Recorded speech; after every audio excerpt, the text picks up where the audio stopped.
My name is Emily Carter, and from the outside, my life looks seamless.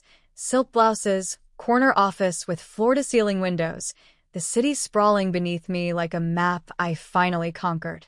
The hum of the espresso machine in my office barely drowns out the quiet satisfaction that lingers in the air, the kind that comes after years of being underestimated. I smooth my blouse and glance at my phone, its screen lighting up with a name I haven't wanted to see in years. Madison. My cousin. I hesitate. My fingers hover over the screen, tracing the edges of the message like it's a fragile relic. She was the one who had stolen my idea a decade ago, the one everyone praised while I learned to swallow my anger in silence. Now, her text reads simply, "Hey, can we talk? I think we need to clear the air." A smile flickers across my lips, not quite cruel, not quite welcoming. Pride and irony war quietly in my chest. The memory hits me like a cold wind, that lunch where she laughed in my face, the sneer when she pitched my concept as her own. And yet here I am, sitting at the helm of a company I built from nothing, the city reflecting off the glass behind me, proof that resilience can be quiet but unstoppable. I hear the buzz of the elevator, the subtle click of my heels against marble. The air smells faintly of coffee and polished wood. Every detail, every small luxury, whispers a story she never saw coming. And for the first time in years, I'm curious, not anxious, about seeing her again. It feels like a lifetime ago, yet I remember it as if it were yesterday. I was 22, sitting cross-legged on the faded carpet of my tiny apartment, sketching ideas on scraps of paper, dreaming of launching my own business. Back then, I thought family would cheer me on. I thought Madison, my cousin, would understand. Instead, she laughed. It was a rainy Saturday afternoon. I had nervously brought my idea, a subscription service connecting independent designers with boutique stores, to the small coffee shop where we met. My hands shook as I laid out my notes, my laptop balanced carefully on my lap.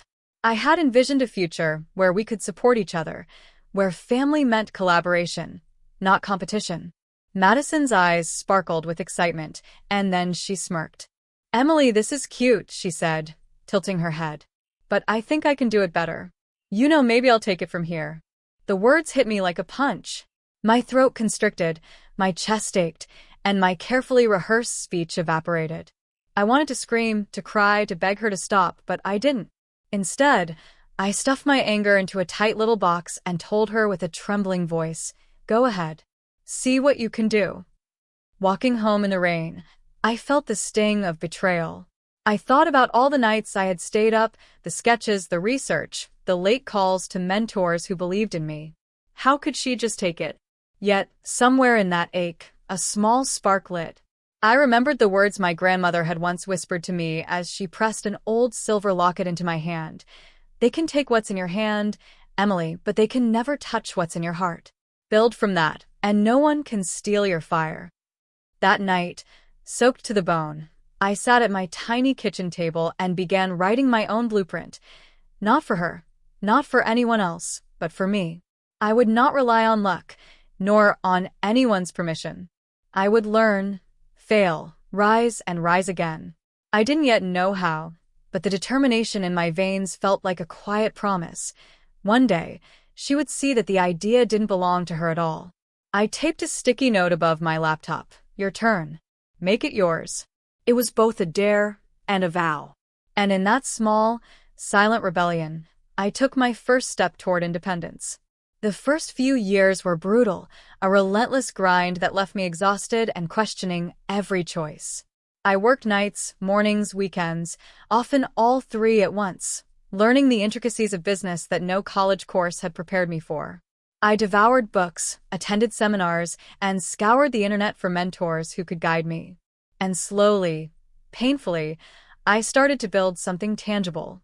It was during one of those late nights at a co-working space that I met Rachel, a seasoned entrepreneur with a sharp eye for potential. She looked me over, saw the nervous energy in my hands and the fire behind my eyes, and said, "Emily, you've got something. Don't let anyone else tell you differently." That single affirmation became a lifeline. Under her guidance, I learned how to pitch, how to negotiate, how to market, and most importantly, how to believe in myself even when no one else did. The victories were small at first.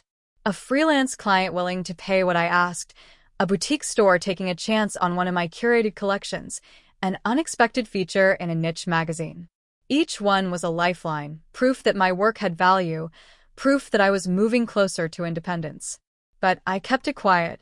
Madison had friends in common, family connections, the kind of network that would have spread my progress like wildfire. I posted modest updates, carefully curated snapshots on social media that hinted at success, but never revealed the full picture. I was a ghost in my own story, building a life that no one could sabotage or appropriate. There were days I wanted to quit, when the self-doubt gnawed at my confidence. When contracts fell through, when clients disappeared, when the numbers didn't add up, I'd hold onto Rachel's words and my grandmother's locket. They reminded me that this was mine, every step, every sleepless night, every failure and rebound. I wasn't building for applause. I was building to reclaim my voice and my worth. And then came the breakthrough. A national retail chain, impressed by my curated designs and streamlined service, signed a multi-year deal. I remember sitting at my kitchen table, staring at the contract, hands trembling, thinking, this is it. This is the proof they can't take away from me. That night, I allowed myself a quiet celebration. No fanfare, no broadcast, just the soft glow of my laptop and the taste of victory. By the time I fully understood my own power, I had transformed into someone entirely different from the young woman Madison had dismissed. I owned a growing business, had a loyal team, and maintained a network of clients who trusted me blindly. And yet, I remained invisible to those who had once doubted me most. My success was mine alone, a secret victory carefully nurtured, a quiet but undeniable rebellion. It had been years since I last saw Madison, and when she walked through the door of my office, I almost didn't recognize her. She carried the same confident stride, the same rehearsed smile, but her eyes flickered with something new, uncertainty. She had expected to find the same Emily she'd dismissed all those years ago, unsure, struggling, insignificant. Instead, she stepped into a world she hadn't imagined. My office was a reflection of every late night, every sacrifice, every small victory I had fought for. Sleek, warm wood paneling, soft ambient lighting, and walls adorned with curated pieces from designers I had helped launch. A minimalist bookshelf held awards, contracts, and handwritten notes from clients praising my vision. A leather chair sat behind a polished desk, a place of command and quiet authority. And in the middle of it all, I sat. Emily Carter, owner and CEO of a thriving business she had never believed I could build. Emily, Madison's voice faltered, the word almost lost beneath the sound of her own surprise. I smiled, a slow, deliberate curve of lips. Hello, Madison. It's been a while. She glanced around, taking in every detail, the framed contracts from major retailers, the glowing tablet showing live sales figures, the elegant arrangement of personal mementos that hinted at the journey she had never witnessed. I let the silence stretch, a quiet invitation for her to absorb the reality. I didn't expect, she stammered, her tone wavering between disbelief and embarrassment. I leaned back in my chair, fingers lightly tapping the surface. Didn't expect to see me here? To see that I did exactly what you took from me, and more. My voice was calm, even, but carried the weight of years of being underestimated. Her eyes widened, darting to the locket on my desk, the same silver piece my grandmother had given me, the one that had been my talisman through every setback. Recognition flashed in her gaze, and then shame. Yes, I continued. You took my idea. You presented it as yours, and everyone celebrated you. But while you were busy enjoying the applause, I built this. I gestured around my office. Every client, every deal, every success came from hours you never imagined. And I did it quietly. I didn't need anyone to believe in me. I believed in myself. Madison swallowed hard, her face pale. I didn't think you didn't think I'd survive, did you? I asked softly, almost pitying her. I didn't just survive. I thrived. And now, I paused, letting the moment hang. I'm in control. Everything you thought you stole from me, I turned into something bigger, something you could never touch. Her shoulders slumped, the realization settling in like a heavy fog. Guilt, disbelief, and awe fought for dominance in her expression. I let her feel it, let her understand, without a word, how completely the balance of power had shifted. "This is my company," I said, my voice steady. "These are my clients, my vision, and every decision I make, every move forward, is mine alone. Do you see that now?" Madison nodded slowly, a whispered, "Yes," barely audible. I leaned forward, resting my elbows on the desk. Good. "Because from here on, the past doesn't define me anymore. You do not get to touch what I've built. But there's a chance for redemption. One that won't come from stealing ideas, but from growth, honesty, and respect. Are you willing to try?" Her eyes met mine, wide and searching, and I could see the first glimmer of recognition. The cousin she thought she had defeated was no longer the same girl she had dismissed. I was someone stronger, someone she couldn't manipulate, someone who had turned betrayal into triumph. The room was quiet, save for the faint hum of the city outside my office window. Madison's gaze lingered on me, hesitant, as if trying to gauge whether this was the same Emily she had underestimated, or someone entirely new. And in that moment I realized I held the power now. The choice was mine. I could punish, I could walk away, or I could redefine the rules entirely. "I'm willing to give you a chance," I said finally, my voice calm but resolute. "But only if you agree to certain conditions. Not for my benefit, but for yours. For growth. For respect. For the chance to start over the right way." She nodded, her expression a mixture of hope and nervousness. "First," I continued, "you must acknowledge the truth. That idea was mine. You took it and it cost you nothing at the time, but it cost me years. Acceptance is the first step toward honesty." I understand," she whispered, and I could see the weight of guilt pressing on her shoulders. "Second," I said, "you must work on building something of your own. Not imitating others, not riding on borrowed visions. I can mentor you, guide you, but the work must be yours. I won't support shortcuts or copied ideas. Growth comes from effort, not entitlement." Her hands fidgeted with the edge of her sleeve, but she nodded again, silently committing. "Third," I added, softer this time, "you need to let go of old patterns, the jealousy, the competitiveness that breeds betrayal. It doesn't make you strong. It makes you small.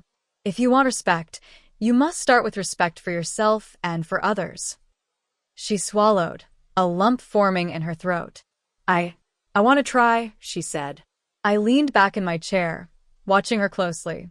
Compassion and firmness blended in my posture, the same balance I had learned through years of struggle. "Good." "Because I care enough to give you this chance. But know this, the moment you cross boundaries or try to take what isn't yours, this door closes. Permanently. I've learned the value of my work, my vision, and my life. I will not compromise that." Madison's eyes glistened, a mixture of relief and apprehension. I could see the wheels turning in her mind, calculating the effort it would take to earn redemption. And I knew, if she truly committed, she could grow into someone worthy of trust. If not, the consequences were hers to bear. Finally, I picked up my grandmother's silver locket from the desk and held it between us. "Remember this," I said softly. "It's not just a piece of jewelry. It's a reminder that what's in your heart, the drive, the integrity, the courage, is yours to protect and nurture. Build from that, and no one can steal your fire." The power had shifted entirely. I wasn't the girl who had lost an idea to her cousin. I wasn't even the young woman who had fought silently for recognition. I was a leader, a force, a woman who had taken control of her destiny. And now, I had the chance to extend a hand, not to reward her, but to guide her, if she was willing to meet me on equal ground. Madison's face softened, determination flickering behind the guilt. And in that moment, I felt the thrill of triumph, Not revenge, not vindication, but empowerment. I had turned betrayal into growth, loss into mastery, and I could finally stand tall without looking back. Weeks passed, and change was subtle but undeniable. Madison began showing up not as a competitor, but as someone willing to learn. She stayed late, asked questions, and tackled tasks with a sincerity that surprised even her. I watched quietly, sometimes offering guidance, other times letting her figure things out on her own. The old resentment faded, replaced by a cautious respect for her growth and for my own restraint. My team noticed the shift too. They saw a woman who had once struggled alone, now leading with clarity and compassion, turning obstacles into lessons for others. I felt a deep satisfaction, not from proving Madison wrong, but from seeing her and myself transformed. One evening, as the office emptied and the city lights flickered against the glass, I held the silver locket my grandmother had given me so many years ago. Its cool weight in my hand reminded me of the journey I had traveled, the betrayal, the sleepless nights, the doubt, and the victories no one else had witnessed. That little piece of silver had been my compass, my talisman, and now it was a symbol of everything I had become. I thought back to that rainy day when Madison had laughed in my face, the sting of being dismissed, the courage it took to rise despite it all. I realized something profound. My worth had never depended on anyone else recognizing it. I had built a life, a business, and a legacy from my own vision, my own drive. And in doing so, I had created something far stronger than success. It was resilience, integrity, and grace all wrapped into one. I glanced at Madison, who was reviewing a proposal at her desk, her posture straight, her expression thoughtful. She had come a long way, and so had I. The bond between us would never be the same, but it was no longer toxic. It was real, grounded in honesty, effort, and mutual respect.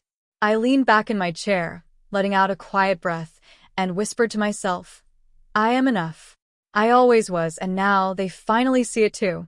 In that moment, I understood the truth that had guided me all along. Life doesn't have to be a battle for recognition. Sometimes, the fiercest victories are the ones you quietly win for yourself. And for me, that was the most satisfying triumph of all.